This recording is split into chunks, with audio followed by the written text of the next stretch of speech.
Here, read this. Woof. Hello, everybody. Ash here from the Here, Read This podcast.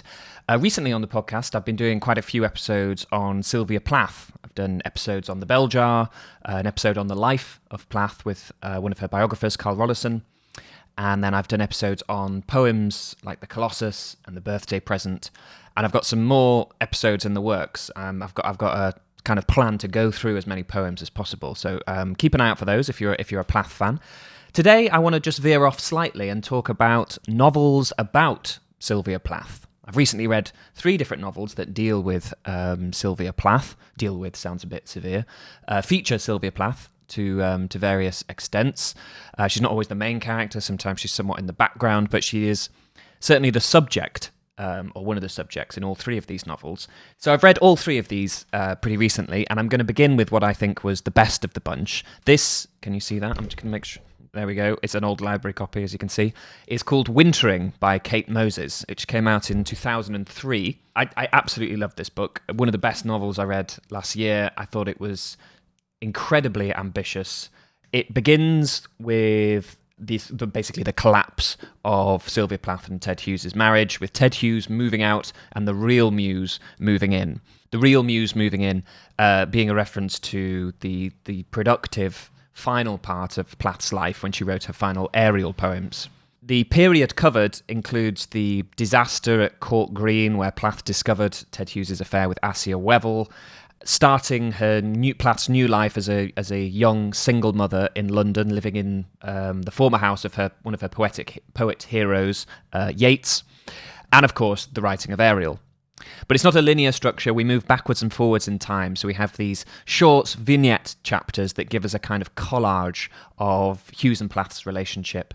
I think it's mainly rooted in the end of 1962, but we go back as far as 1958 at one point, and kind of around that area. The chapters themselves take their names from poems in Ariel, but crucially, Ariel as Plath intended. So, unlike the version of Ariel that first hit the shelves, which Ted Hughes had a hand in ordering, this is the order that Plath wanted, beginning with a poem called Morning Song, the first word of which is love, and ending with the poem called Wintering, the last word of which is spring. Plath critics have often said that Ariel was intended to be a story of rebirth, not as it has often been described, the account of a suicide. So just in the structure and the chapter titles, Wintering represents a kind of literary rescue job of Plath. The reason I find this novel so astonishing is that Kate Moses has not just done her research in terms of biographical detail, she has completely dredged and absorbed the language and manner of Plath to quite an uncanny extent. Obviously, writers who end up writing about writers tend to have some level of obsession with their subject. But often you read, I often think of a book called Will that's somewhere on the shelves over there. Will by Christopher Rush, which is about Shakespeare writing his will, get it, at the end of his days. I think about that book in this context because it is almost neurotic about how many lines from Shakespeare it trots out wholesale. You know, if 2 people are leaving Shakespeare at his bedside, he will of course say, "When shall we 3 meet again?" If someone passes him a knife, he will say, "Is this a dagger I see before me?" It's almost like someone who can't resist puns even when they're crap. That doesn't, to me, of course, like writers will be reminded of lines they wrote years ago, occasionally, but it doesn't strike me as true of writers that they endlessly quote themselves to a point where they must be like driving themselves insane. That doesn't happen in Wintering. In Wintering, what is remarkable is how each chapter, which tells a little slice, gives us a little vignette of Plath's actual life, also has the poem that it takes its name after in mind. Now, they're not always the story of how Plath came up with the poem. Some are. Occasionally there is a kind of direct sort of physical precedent represented in the chapter. In the poem Cut, for example, which begins, "What a thrill, my thumb instead of an onion." Well, in that chapter, Plath actually cuts her thumb. So we get a fairly simple and direct relationship between poem and chapter. But much more often than not, they are more meditative, and much more thematically connected. Moses has so thoroughly absorbed those rhythms of Plath that it feels like she's doing something completely impossible and giving us a sense of how those poems gestate. Her chapters are like a mixture of responses to and theoretical geneses of Plath's poems. It shouldn't be possible, and somehow she pulls it off. It's really quite remarkable. And it feels much more uncanny and eerie in places in terms of what she captures than a lot of biographical novels that simply stage intimate scenes, if that makes sense. Because it feels like we're prying around in Plath's drafts, not just her personal life. And what's more personal for a poet than that? But this isn't just sort of, I don't want to give the impression that this is just a lot of literary theory. This is just what kind of excited me immediately. But to give you a sense of how well Moses has captured the way in which Plath saw the world, if it's not, that's not too crude to say, how Plath renders things and her kind of imagery. I just wanted to give you a few lines here and there, which seem to me so straight out of Plath's poetry, Plath's journals, in their kind of extravagance, their grotesquerie, and their particular symbolism as well. So at one point, she's having this sort of nightmarish vision where she's talking to people over the phone.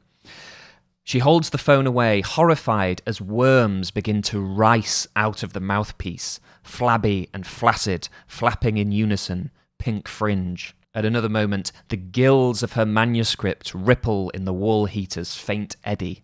Snails, they've colonised the door, wiping their snotty track all over the enamel, dozens of slimy mountaineers repelling her entryway. Disgusting and spineless, leaving the door a glittery public trail of dried spunk. She can't eat, her wedding ring rattling on the bone. Cell by cell, her marriage cools and stiffens. Oh, the poem that we talked about recently, The Birthday Present, there is the line, the lives stiffen to history on the bed sheets, which again is about spunk. But it shows you the closeness of Moses' reading, not just with a view to biography, but of the poems as well. One thing that's so clever about the novel is that Moses uses a very, very close third person. So it's not quite, I am Sylvia Plath and this is what happened to me. It's more like we're looking over her shoulder or just squatting in her ear out of the wind. Not quite hearing her thoughts, but kind of like the next best thing. Before recording this, I looked at one review from The Guardian, which criticised the sort of over-sensualising the everyday in this novel, which I take issue with because she does that because that's exactly how a poet thinks. This is about a poet's writing process as much as it is about her the disastrous circumstances and challenging circumstances of her life. And that seems the kind of over-sensualising the everyday, investing more in trivial aspects of life than perhaps is there, seems completely true of how a poet would think. Sometimes the intellect runs ahead of your muse or your inspiration or whatever you want to call it. I mean, more often than not, with a poet as good as Plath, the balance is exactly right, and so it is in this book. So showing Plath reaching for poetry when it's not behaving, when it's not doing what she wants it to, seems just in another way in which Moses completely nails her subject. That review also called Moses too polite to depict Plath's suicide. Again, I think it's completely correct that she doesn't. Anyone who commits suicide is declaring themselves unknowable beyond a certain point. This is explicitly a rescue mission of the poems, the final poems of Ariel. The structure and the focus on the poetry tell you that much. I think to follow Plath into the kitchen, as it were, to depict her suicide for this book would be completely wrong. It's not the purpose at all. It is a kind of rebirth, as Ariel was supposed to be. So a huge recommend. I was astonished by how good this book was. I think I can't really think of any caveat other than I don't know how much my enjoyment of it depended on reading the poetry recently. I mean, I'm not an expert. I don't think you need to go and sit a course on Plath's poetry to kind of get a lot out of this novel. I don't even know if you have to be that familiar with the novel. It's gorgeously written, partly because it's Plath infused, but partly because Moses is a brilliant writer. Yeah, terrific. Let's move on, though. So this is Poison by Susan Fromberg Schaefer. A completely different book to Wintering. I also really enjoyed this. But for starters, while Plath's presence is felt at every turn, this book begins after her death. It does also jump back and forth in time, so we do get to see Plath briefly, but it is focused really on the inheritance fallout after the death of Hughes, pitting his children, his and Plath's children, in fact, against his third wife, Carol Orchard. However, they're not known by their actual names in this. They're all given pseudonyms, as I'll talk about in a sec. This one has a very scandalous sort of publication history and background. Schaefer was friendly with the Hughes family. Her and her husband, Neil, lived in the States, and they often tried to convince Ted to come over and teach where they lived in New York. After his death, Ted's death, Schaefer grew close to his sister Olwyn. She knew Frida, and I think she also knew Carol Orchard, who is a major character in this. This novel features all of those people and many more, connected friends and family, lovers and literary acquaintances, all of whom appear under different names. So Ted is Peter Grosvenor, Frida is Sophie, Olwyn is Sigrid, Sylvia is Evelyn, which I think is a really nice touch, because in the bell jar, which this novel references in a few ways, the character Plath uses to act out very similar portions of Plath's own life is called Esther Greenwood.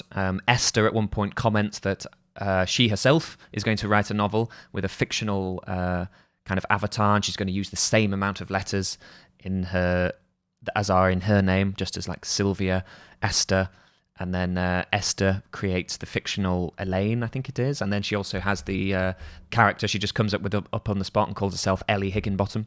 So Evelyn, another E, another same amount of letters as is in the name Sylvia. Court Green, the famous or infamous farm on which Hughes and Plath lived in Devon, is now called Willow Grove. It is also the site of both suicides, the suicide of Plath and Assia Wevel. Plath obviously killed herself in London, not actually at Court Green.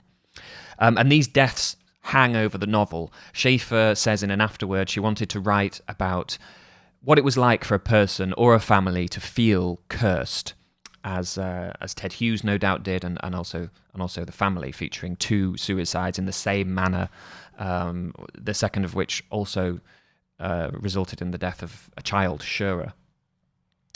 The reason this book caused such a scandal is that the Hughes estate was notoriously private. Famously, it made life very difficult for people who wanted to write biographies of Hughes or Plath. People like Anne Stevenson and Elaine Feinstein, who actually Feinstein appears in the novel, and we see her efforts to write a biography about Hughes.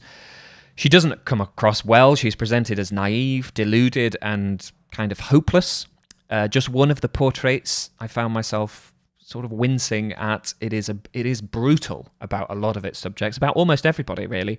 Frida's counterpart, Sophie, who is, I think, pushing 40 at the time of the events of the novel, but is presented as a kind of wide-eyed, naive, credulous child, which definitely doesn't seem like a fair portrait based on what I've read of Frida Hughes and seen her in interviews. She seems incredibly sharp and weathered in all the ways you'd expect by the kind of experience she's had growing up, and also balancing the legacies of two very famous parents. Olwyn is unsurprisingly presented as a complete battle axe, uncompromising, fiercely guarding her brother's memory.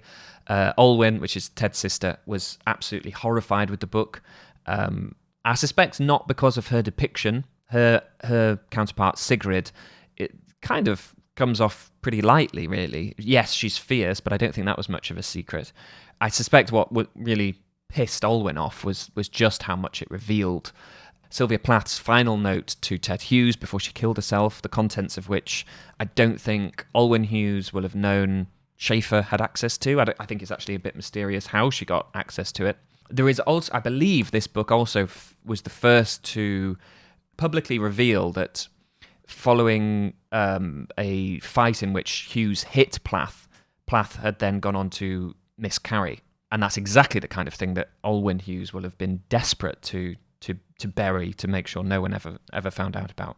But the character who comes off by far the worst is Carol Orchard, Ted Hughes' third wife, represented here as Mina, who is seen as a lonely, spiteful woman, eaten up with bitterness at having to compete with two dead wives.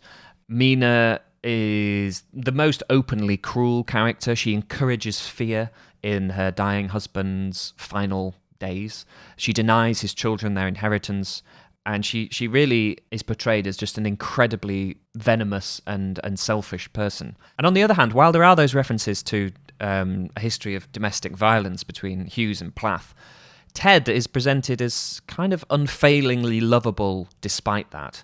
Complicated, but brilliant. At one point, someone says, yes, while he could be the most cruel person you knew, that's only because he was the most everything person you knew. You know, the funniest, the most adventurous. He was just a giant in all ways. He deeply loves his children. He regrets what happened in his former marriages. He submits to his cartoon witch of a third wife, and he dies crying with joy at being able to see his daughter one last time. So you really can't say that it is much of an assault on Hughes's character. I believe he's the only character we have a significant portion of first-hand narration from. So we really get to sympathise with him and see some of his sort of secret feelings. But the most flattering portrait noticeably goes to a character called Julia, based on Susan Fromberg Schaefer herself. Julia is a no-nonsense American writer amongst these British lunatics, and she sorts them all out and speaks truth to power. She seems to be the only woman immune to Peter's charms, and she deals with him in a kind of loving, understanding, and faintly weary sort of way. And all of the pseudonyms is not the only connection to the bell jar. Schaefer. What gives Poison its poison is that Schaefer seems to reach for a similar kind of grotesque exaggeration in her characters. They're all under different names. They're recognisable, but they are kind of grossly inflated, which makes it a really, really enjoyable read. I do think it's about 600 pages. It's a bit long. It goes on for a bit. It definitely drags in places. You almost want it to be a kind of hit and run job, like a 150-page bolt of venom, or something more similar to, the bell jar. What I would say about Poison is that if you're interested in the biography of Hughes and Plath, then you could definitely make a case for this being essential reading. While everyone is being mythologized and inflated, as I said, this is a portrait of Ted Hughes, Sylvia Plath, and their connections, their friends, their family, from someone who actually knew them. So it is, as well as a very enjoyable read, possibly a pretty important source as well. And like I say, it is the first. There are some facts about Hughes and Plath that first surfaced in this novel. So there you go. That's Poison. I don't know whether I'm holding it the right angle. I apologise if I haven't been. Susan Fromberg Schaefer. The last one I'm going to talk about, I read on Kindle, so I don't have a cover to show you. It is Your Story, My Story by Connie Kalman. This came out last year, 2021. This book is shocking. Shockingly, fascinatingly bad, in my opinion. I haven't tried to do this to be cute, have one that's like really good, one that's really bad, and one that's poisonous in the middle. It is narrated by Ted Hughes. No disguising this time, no pseudonyms. He is addressing the memory of Plath and recounting their relationship. So a lot of similar content in terms of the events as we've seen in the last two books. But here's the kicker. It is premised on the idea that at last, Ted Hughes can give you his side of the story. In an age when people talk about systematic ways in which women are silenced, ways that don't even have to be acted, they're systematic, they're built into chains of power. The reasons people feel like they can't speak out against someone abusive because they're powerful, because of what they might do, because what they might do, not what they've necessarily done. It's already quite an eyebrow-raising premise. But Ted Hughes committed some of the most literal, cut-and-dry acts of silencing imaginable, really. He misplaced, or more probably destroyed, Plath's final journals. He went against her wishes repeatedly regarding the publication of her poetry, as attested by the structure of Wintering. He obstructed or suppressed people who wanted to write biographies of Plath and himself. And just because he relied on other people to kind of enforce this, people like his sister, Olwen, to promote his version of events or to undermine alternative, more pro-Plath-leaning versions, that doesn't mean that he wasn't making sure that his story was the story. So the idea that we finally get to hear from Ted seems to me a just staggeringly misjudged starting point. Ted says on the first page, "For the past 35 years, I've had to watch with impotent horror as our real lives were buried beneath a mudslide of apocryphal stories, false witness, gossip, fabrication, and myth. How our true, complex personalities were replaced to mere images, tailor-made to suit a readership with an appetite for sensationalism." Beyond the amount of hubris being risked here, as what follows is the most hackneyed version of Plath or Hughes since Gwyneth Paltrow and Daniel Craig had a crack at it, the idea that Hughes has watched with impotent horror is a bit hard to take, given that he is one of the people responsible for a lot of apocryphal stories, false witness, gossip, fabrication, and myth. Unlike Poison, unlike Wintering, this book has no self-awareness whatsoever. It doesn't address or comment on its own place in the canon of books about Plath and Hughes, the fact that it is adding, perpetuating, gleefully inflating, as Poison does, or perhaps even propagating more myths about Plath and Hughes. And it's not exaggerating to say that this book is doing that. I Googled this book just before I started recording this. I don't even know where these reviews are from, but these are two different reviews that say the following. "A vast amount has been written about Plath, while far less has been published on Hughes.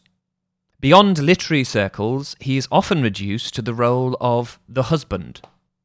In the second review, "In this mesmerising fictional work, Connie Parman tells his side of the story, previously untold, delivered in Ted Hughes' own uncompromising voice." Does it need to be pointed out that Ted Hughes has actually already done this himself in an embarrassingly high-profile book? But honestly, the premise isn't the biggest problem with this novel. I just can't believe that a publisher signed off on the "let's finally hear from the male controller of the narrative" concept. I mean, as a fan of the writing of both Plath and Hughes, selfishly, I'm quite pleased that there's a novel there that tells the story from Ted Hughes' perspective, because it prompts conversations like these. It gives interesting angles. Even bad books on this subject are kind of food for thought. But no, the worst part of this book is wherever you stand on Ted Hughes, whether you hate him, or you don't, most people would agree, I think, that he sort of has a way with words. Writing was sort of his bag. But in this book, written explicitly from his perspective, he basically talks like Drake. "It was cruel. It hurt. It was real. In that all-consuming violence called love, I'd met my match. Her suicide was the trap she used to catch me." I mean, where do you start with that? That could prompt a whole new lengthy video. "Her name is my name. Her death is my death." And how is this for a hot take on Sylvia Plath? "Hidden behind a facade of crushing cheerfulness was a shy hare with a soul of glass. I, the amorous shaman, adored that fragile, wounded girl.